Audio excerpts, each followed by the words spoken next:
Hello guys, this is Linas Lima Yankee 2 Hotel. Today I want to invite you to take a look at, well, nothing much to look at. So small the radio. QDX Digital Transceiver by QRP Labs.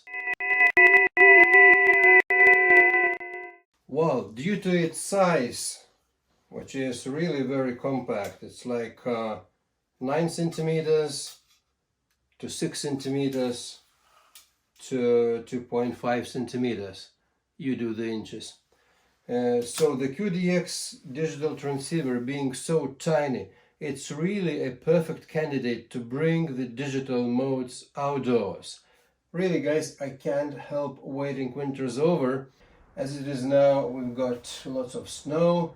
It's snowing every day, everything's covered by snow, and of course it's very nice to look at, but it wouldn't be very comfortable to sit in the forest on the snow and deploying your even if very tiny computer and even more tiny transceiver. Today we talk digital, and QDX digital transceiver is really a revolutionary newcomer to this market. It's not so easy to make a review about the radio, which has got nothing externally on it. No knobs, no fancy color displays, no touch screens. It's just a black box.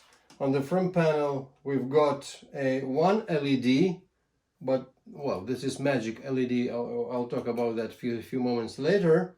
And on the back you've got 3 holes in the box. So once for the USB cable, you connect it by single USB cable to your computer, and that's it. You get everything through one single cable. No audio wires. Very powerful sound card is inbuilt already into this radio, so all the CAT control. Then we have the DC port, or in my case just a DC wire, and the antenna connector, the BNC antenna connector. That's it about exterior of this tiny box. So maybe it's better to open up a lid. I've just unscrewed 4 screws, and the box is comprised of 2 parts really, so which is very convenient, and the PCB sits into one part and the other part just covers like that. It comes as a kit. Well guys, the big problem is you can't buy this radio at the moment, unfortunately. If you go to the QRP Labs website, you can try to order, but then you will get this warning: QDX is out of stock pending parts availability. Due to the world semiconductors crisis and shortage, the QRP Labs is not able to produce QDX transceivers. There were 2 batches at the moment up to this time. The first batch was released last year, and it was around 500 units of this transceiver, of this kit. So I'm the lucky one. I got one. And now recently in the end of 2021, there was a second batch of around more than 300 units. And that's it. So at the moment there is only around 800 QDX digital transceivers somewhere in the world. So good news is that Hans, the owner of the company and the father of all these wonderful designs, Hans G0UPL, has written on the groups.io. There's a wonderful community of QRP Lab product owners on groups.io. Please go there and look for the QRP Labs group. And so accordingly to this information from this group by the owner himself, so he's trying to find, and he's actually managed to find, some replacement of one chips by the other chips, microcontroller, all the analog to digital converter chips. So it seems that if everything's going on well, we may expect around 3,000 more these transceivers sometime in the foreseeable future. All the SMD tiny parts are already soldered onto the board in the factory. You might face one real SMD part challenge.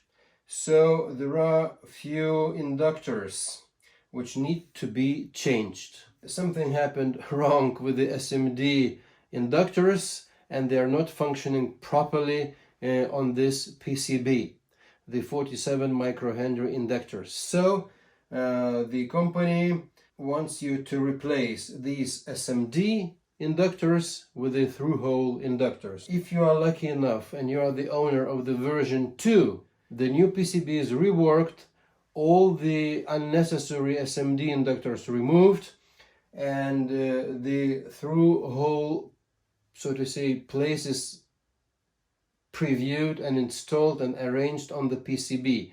If not, in the version 1, these are L1, L5, L7 and L9 inductors. Inductor looking actually similar as the this resistor here, R7. So the inductor L5 here. So what you need to do, or L7 here, let's take a look. So all you need to do, you need to very carefully desolder these inductors off the PCB. It takes, you know, some experience, it takes some time, it takes some firm hands, it takes magnifying glasses, so at least for me. So you have to be careful not to overheat the traces, because you can lose a trace. It happened with you can see it here with this place here. Somehow mistakenly, by mistake, my soldering iron was a little bit too hot and the entire track here just peeled off. Luckily, we don't need this track anymore when you remove the SMD inductor. So, and then you have to solder in the big traditional 47 microhenry inductors. You should solder them to this point, let's say L9, if it's L9. I chose to solder the inductors one side straight to one of the transistors. It's easier just to solder to the tap of the transistor. So it works very nicely, no problems. Maybe it looks a little bit ugly, all this arrangement, but well. So the PCB is extremely well made, very good quality, and all the assembly work is really fun and pleasure. The assembly manual of the QDX transceiver is absolutely wonderful, and it's no problems to follow, no problems to understand. You just need to read it carefully and do what it says. The band low-pass filters are no problem really. They are pretty easy to make. Later on, when they are made, you can try to squeeze or to spread the windings of the toroids in order to adjust a little bit the output power. In my case, I was not doing all this because it was just right, just working okay, and my transceiver is releasing 5 to 6 watts on all bands. This toroid, the output, the T1, the output toroid of the power amplifier is critical and important. I put a marker here that this is 9 volts because it's important in the very beginning, before you start the whole assembly, to make your mind up what kind of power supply you're going to use with this transceiver, 9 volts or 12 volts. I chose to run the transceiver on 9 volts because I think it's better, more safe, and it's more efficient a transceiver. running on 9 volts and releasing 5 watts. 9 volts is okay because then I can run my 12 volts battery through the DC to DC converter, as I do at the moment. So making 9 volts from any voltage I have from my battery, like lithium ion battery. So it's 12.6 volts fully charged. When you work an hour or two, it comes to 11 volts. So, and no problems. I still getting 9 volts very nicely from my DC to DC converter, and I can deplete my battery up to the very minimum, like maybe 10 volts per battery, and it still be giving me full 5 watts output because I still be having 9 volts on this transformer. You do it by choosing the number of windings inside this toroid, like here. So it's in the manual. So would I made it for 12 volts, then it means that, you know, I start at the 12.6, then I come to 11 in 2 hours, and it means then my power output drops simply because the transceiver is running at 11 and 10 volts later with even less power in the output. This unit here is a power amplifier based on 4 BS170 transistors. It looks a little bit ugly in my design. You see this ugly looking soldering points. So guys, the reason is I got one of my final transistors smoked when I was testing the first version of the firmware, which was having some problems. And during one of these problems, when the transceiver was getting stuck and frozen, I was trying to transmit, and it was something wrong then, and I got the transistor burnt, and I changed all 4 transistors just on the safe side. Now I have to say, just a few weeks later, the firmware was changed for new, and with the new firmware, it's nothing happens. Everything works flawlessly, perfectly, with no problems. These transistors are darn cheap, and you can buy them in tens for few dollars or for few euros. So I also bought maybe 10 or 12 of them in case I would need it any time in the future. But so now, after this one single time with the new firmware, it works flawlessly and no problems. They're not even getting warm, not speaking getting hot, they're not even getting warm, running all the time at around 5 to 6 watts output power. So, but when replacing, I decided not trying to desolder them out, you know, from the PCB with all the legs, you know. I just cut the legs off of each transistor and left the leftovers sticking out from the PCB. I just soldered the legs of the new transistor straight to these leftovers in the PCB. In this way, I was not disturbing the PCB and trying to damage it, you know, with my hot soldering iron.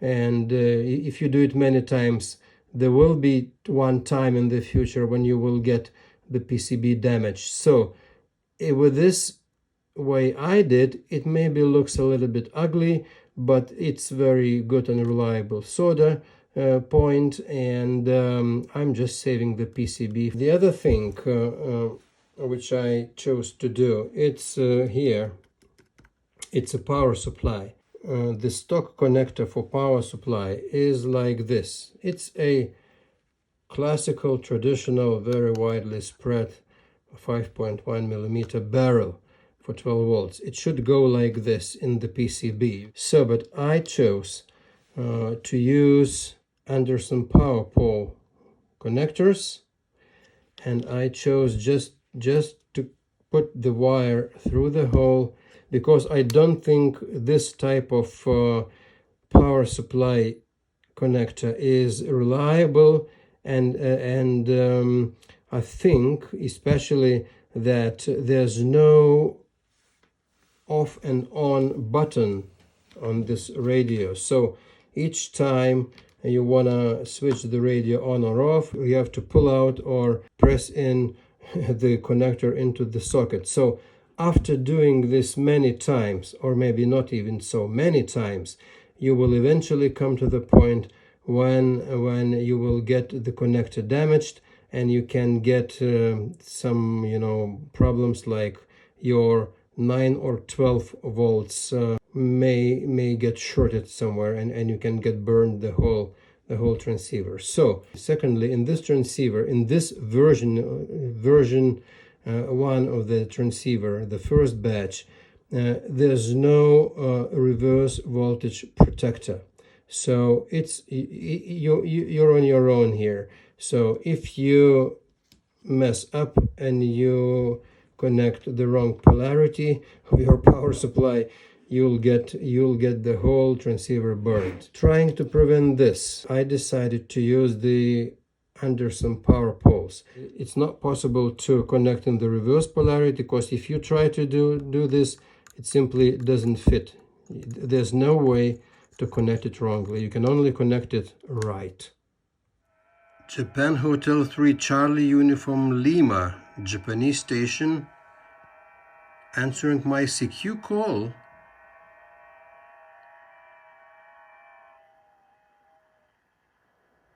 All right, okay, it's done.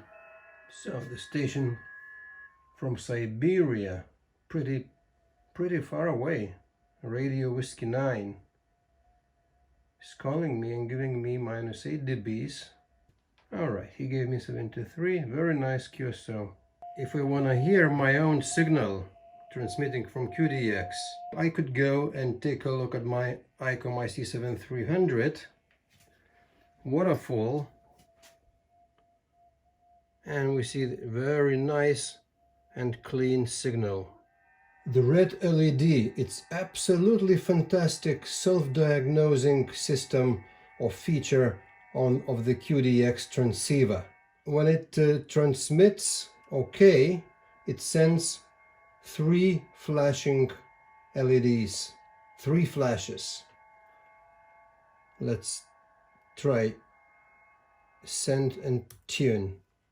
So we see there is a signal transmitting, we see the LED flashing 3 times, and everything is okay.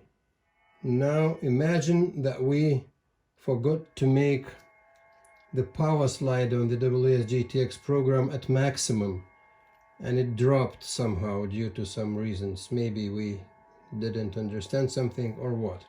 So now we try transmit. Now we see no signal coming out, and LED blinks 2 times.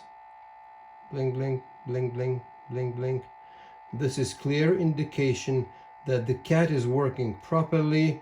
You can control the PTT, but there's no sound coming enough to make the transceiver switch for transmit, to transmit anything. So this feature, this threshold is pre-programmed into a firmware of the transceiver to make sure that the power is always at maximum.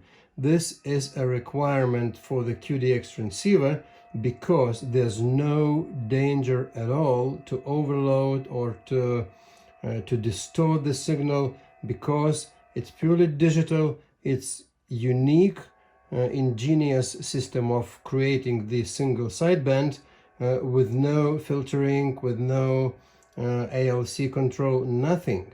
So, and for this system to work properly, you always have to transmit at least 80% of your power from your application.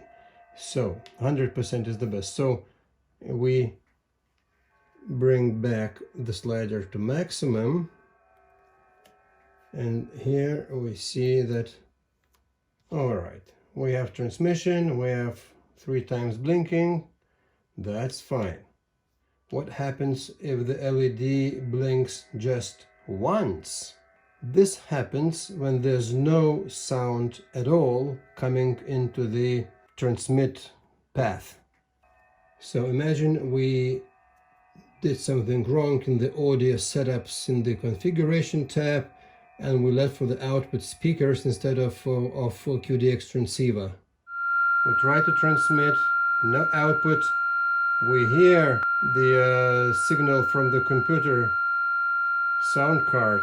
One blink means there's no transmission and the sound doesn't get into the transmit path at all.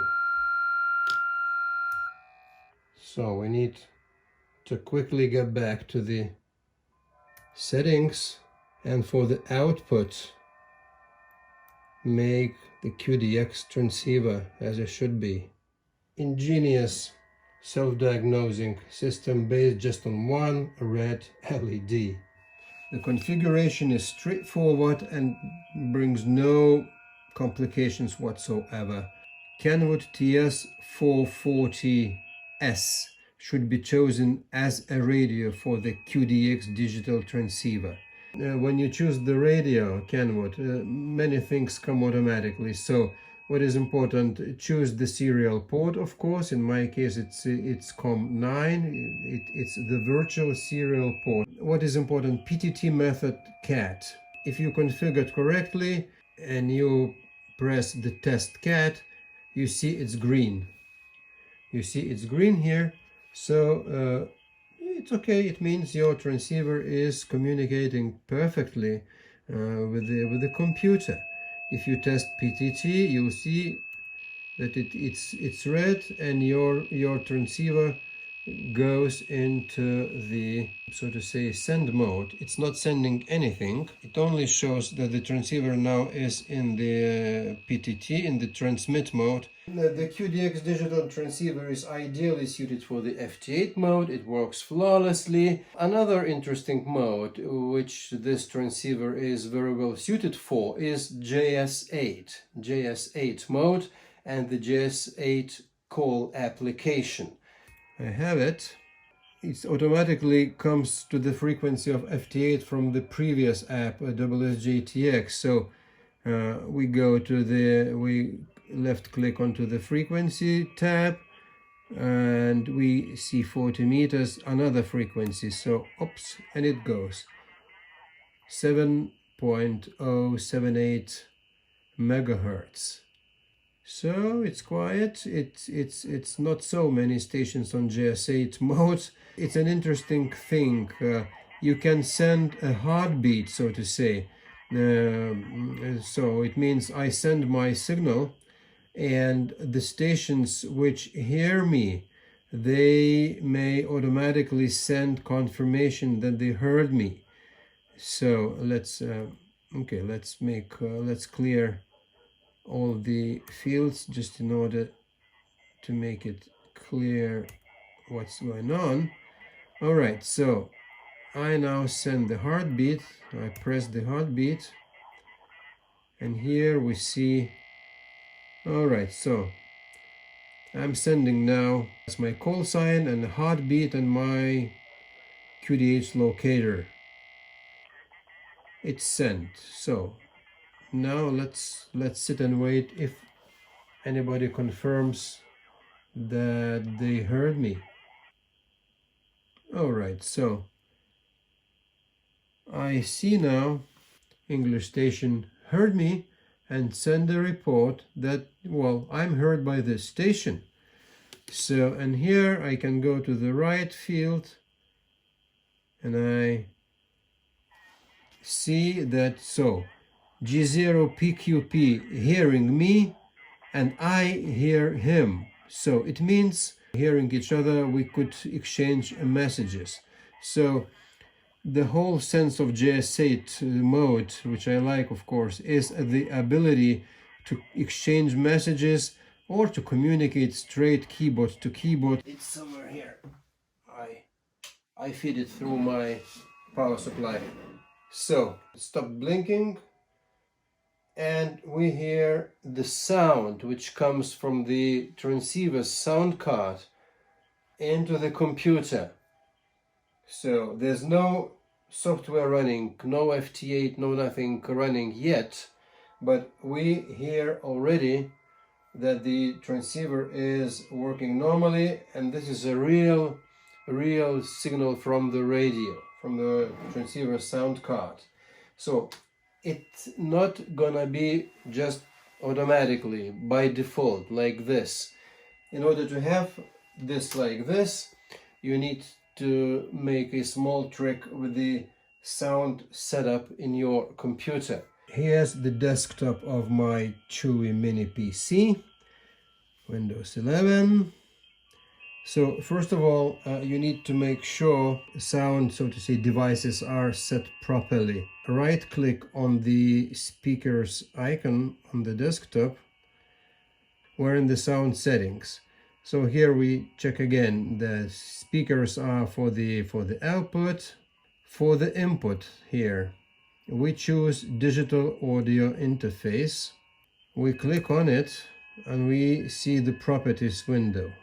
General tab, general settings, it's audio, and it's allow apps and windows to use this device for audio. If you are in Windows 10, the appearance of the screen gonna be different. On Windows 10, you gotta go to the input device, which is also should be chosen as QDX. You go to the properties and settings and advanced settings, and then you put a mark onto the tab which says listen to this device. On Windows 11, it's not listen to this device, but allow apps and windows to use this device for audio. So now it's allowed, but if I press don't allow, so silence, gone. If you want to hear your QDX sound card on through your computer speakers, you need allow. So press allow and it comes out again. If you are an experimenter or you like tinkering with computers or tinkering with your radio, so there's something more in this small black magic box installed for you. This is so-called terminal emulator apps. So you need to have a terminal emulator on your computer, and then you can do a lot of things with this little radio, except of making QSOs, of course, in digital modes. Any terminal emulator would run okay on your computer and will be perfectly suited for the QDX Digital Transceiver connection. So in my case, I have the PUTTY, should I say PUTTY, which runs perfectly. It also runs on Linux and I think on Raspberry Pi, Raspbian OS 2. So let's start the PUTTY. It starts. So for the connection type on the PUTTY configuration window, we choose serial. We type COM port number. In my case, it's COM port 9. And that's it. And then we press open. And here we see the black screen, which is terminal window. We press enter and voila. On the first line we see the QDX firmware version. In my case it's version 1.02, and here we see the configuration. So we can change a lot of settings. They are very well described in the user manual. You may change default frequency, by the way, if you'd like. You can. Now default frequency is 40 meter band, FT8 frequency 7.074 megahertz. You may put any frequency you wish here. It means that the transceiver on start will always go to this frequency which you put here in the default frequency. Audio gain, it could be usable if due to some reasons you see that your waterfall is a little bit like too low, less than 30 dBs. So you may try to increase audio gain. I done 5200. I did increase a little bit from the default value. IQ mode, it's disabled by default. If you enable, that's for experimenting, very interesting feature, because you're getting the IQ signals at the output, and you can connect these IQ signals directly bypassing the SDR receiver, which is implemented in the QDX transceiver. You just go to your own receiver onto your own computer. On the left side, after the configuration here, we see the whole bunch of apps, terminal applications, which are for experimenters, joy. Doing all the audio filter sweeping, for instance, or the RF filter sweeping, you have to have your radio connected to the dummy load. Not doing all these, especially RF filter sweeping with your real antenna, because then you can get a little bit different results. Let's do the audio filter sweep. So that's fantastic. You see lots of sounds, lots of different tones, and yes, bang. So we have the filters, so to say, as it should be. In my case, I'm very happy with this. We can do RF filter sweep. The same nice music of testing signals. On 40 meters filter is very nicely shaped, I would say, and I'm very happy. I'm not gonna change anything. So you get your QDX transceiver, and you get the whole bunch of the testing equipment together, which is already built into the transceiver. Isn't it amazing, guys? For exit, it's very important to push the exit terminal, not just press the close the window, but to exit terminal properly. If you don't, your transceiver won't be working when you come back for the normal work. So exit terminal should be done properly. So now we can shut the terminals window, and here we are. Close this session. All right, summing up, guys. The QDX Digital Transceiver from QRP Labs is a great digital radio.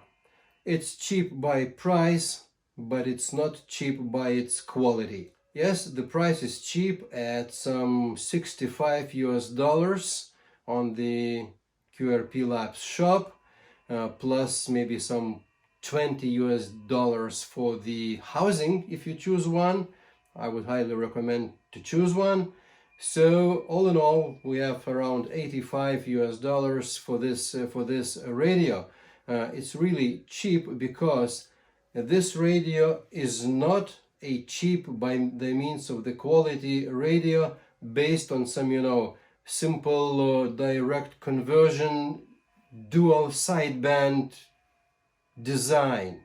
So such radios exist. Maybe they have a right to exist, but they cost almost the same, or actually the same.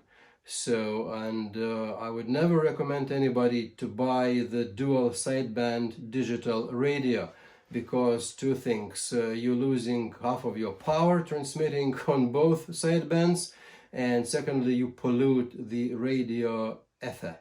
QDX Digital Transceiver is absolutely fully software-defined radio for receive and for transmit. For receive, it's very high-spec digital, software-defined digital radio, and it's innovative. Single signal transmission-based radio for transmit. It's something maybe not really very new, the principle itself, but this incarnation in QDX Digital Transceiver by the QRP Labs, it's really amazing.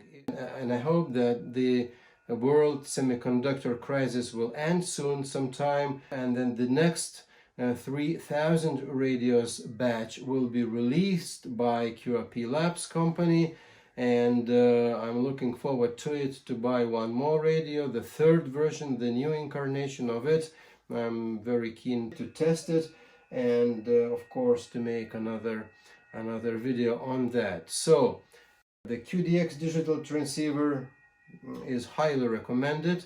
It's of exceptional quality and of absolutely funny price.